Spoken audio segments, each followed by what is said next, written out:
என் நாவினால் பாவஞ்செய்யாதபடிக்கு நான் என் வழிகளைக் காத்து துன்மார்க்கன் எனக்கு முன்பாக இருக்குமட்டும் என் வாயை கடிவாளத்தால் அடுக்கி வைப்பேன் என்று நான் மௌனமாகி ஊமையனாயிருந்தேன், நலமானதையும் பேசாமல் அமர்ந்திருந்தேன். ஆனாலும் என் துக்கம் அதிகரித்தது,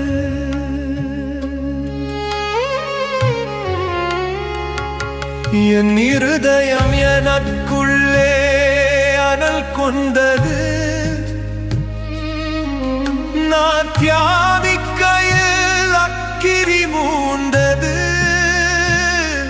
அப்பொழுது என் நாவினால் விண்ணப்பம் செய்தேன்.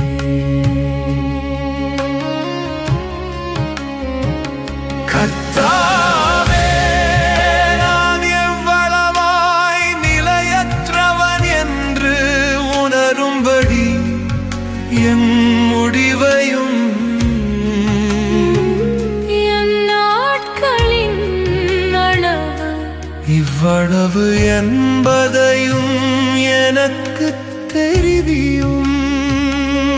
இதோ என் நாட்களை 4 விரற்கடையளவாக்கி நீர் என் ஆயுசு உமது பார்வைக்கு இல்லாதது போலிருக்கிறது. எந்த மனுஷனும் மாயையே என்பது நிச்சயம்.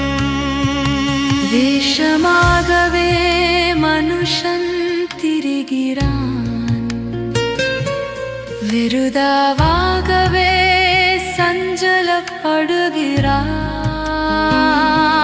ஆஸ்தியை சேர்க்கிறான், யார் அதை வாரிக்கொள்ளுவான்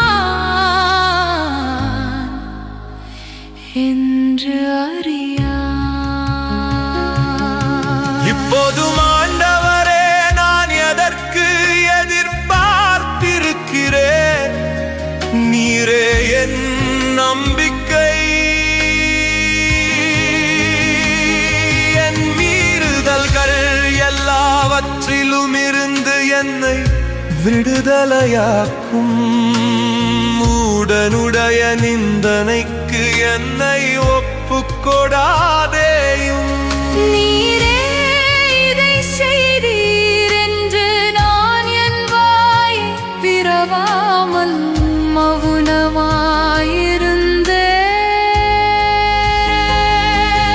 என்னிலிருந்து உம்முடைய வாதையை எடுத்து போடும். அது கரத்தின் அடிகளால் நான் சோர்ந்து போனேன். அக்கிரமத்தின் நிமித்தம் நீர் மனுஷனை கடிந்து கொண்டு தண்டிக்கிற போது அவன் வடிவை பொட்டரிப்பை போல் அழிய பண்ணுகிறீர். நிச்சயமாக எந்த மனுஷனும் மாயையே. கர்த்தாவே, என் ஜெபத்தை கேட்டு என் கூப்பிடுதலுக்கு செவி கொடும்.